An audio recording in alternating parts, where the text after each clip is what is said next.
জনপ্রশাসনের শৃঙ্খলা ফেরাতে এবার হার্ড লাইনে যাচ্ছে অন্তর্বর্তীকালীন সরকার। সচিবালয়ে অগ্নিকাণ্ডের পর আগে থেকেই বিভিন্ন ইস্যুতে কর্মকর্তাদের চলমান আন্দোলন সামাল দিতে কঠোর পদক্ষেপ নেওয়ার বিষয়ে একমত হয়েছেন সরকারের নীতি নির্ধারকরা। সংশ্লিষ্ট সূত্রগুলো বলছে, জনপ্রশাসন সংস্কার কমিশনের সুপারিশ নিয়ে ক্যাডারদের আপত্তিকর আচরণ, মন্তব্য এবং কমিশন প্রধানের পদত্যাগের দাবিতে সম্মেলন করে আলটিমেটাম দেওয়ার বিষয়টিকে সরকার মোটেও ভালোভাবে নেয়নি। আন্তঃক্যাডার বৈষম্য নিরসন পরিষদের ব্যানারে আন্দোলনকেও কর্মকর্তাদের বাড়াবাড়ি হিসেবে বিবেচনা করা হচ্ছে। এমন পরিস্থিতি সামাল দিতে সরকার ও কমিশনের বিরুদ্ধে বক্তব্য দেওয়া কর্মকর্তাদের চিহ্নিত করা হয়েছে। এরই মধ্যে রাষ্ট্রীয় একটি গোয়েন্দা সংস্থা এ সংক্রান্ত একটি প্রতিবেদন প্রধান উপদেষ্টার কার্যালয় সহ বিভিন্ন দপ্তরে জমা দিয়েছে। একাধিক দায়িত্বশীল সূত্র বলছে, প্রতিবেদনের ভিত্তিতে দায়ী কর্মকর্তাদের বিরুদ্ধে শাস্তিমূলক ব্যবস্থা নেওয়া হতে পারে।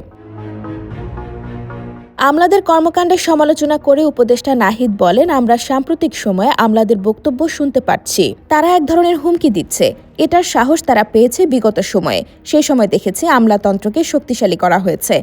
আমলাতন্ত্র নির্ভরতাকে কাজে লাগিয়ে ফ্যাসিজম তৈরি করা হয়েছে। অভিযুক্ত আমলাদের বিরুদ্ধে সরকার কী ব্যবস্থা নিচ্ছে? ওই অনুষ্ঠানে সাংবাদিকদের এমন প্রশ্নের জবাবে নাহিদ ইসলাম বলেন, এটা নিয়ে বৈঠক করেছি। আগামী সপ্তাহে কঠোর পদক্ষেপ আসবে। যারা আন্দোলনের নামে চাকরিবিধি লঙ্ঘন করছে তাদের বিরুদ্ধে অবশ্যই ব্যবস্থা নেওয়া হবে। এবং আমলাদের বলছি, এখন সময় জনগণকে সেবা দেওয়ার, গণতান্ত্রিক ট্রানজিশনটা সঠিকভাবে করার সহযোগিতা করার।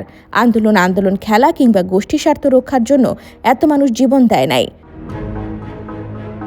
দায়িত্বশীল কর্মকর্তারা জানান, জনপ্রশাসন সংস্কার কমিশনের সম্ভাব্য সুপারিশ নিয়ে অভূতপূর্ব প্রতিক্রিয়া দেখিয়েছে বাংলাদেশ অ্যাডমিনিস্ট্রেটিভ সার্ভিস অ্যাসোসিয়েশন এবং বিসিএস কল্যাণ বহুমুখী সমবায় সমিতি লিমিটেড। গত 25 ডিসেম্বর রাজধানীতে সংগঠন দুটির যৌথ প্রতিবাদ সভা থেকে কমিশন প্রধানের পদত্যাগে 48 ঘণ্টার আলটিমেটাম ও কঠোর কর্মসূচির ঘোষণা আসে।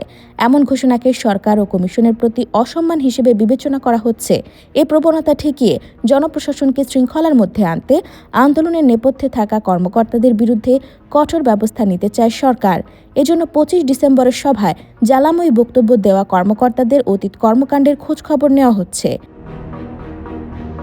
IBTV USA, new York.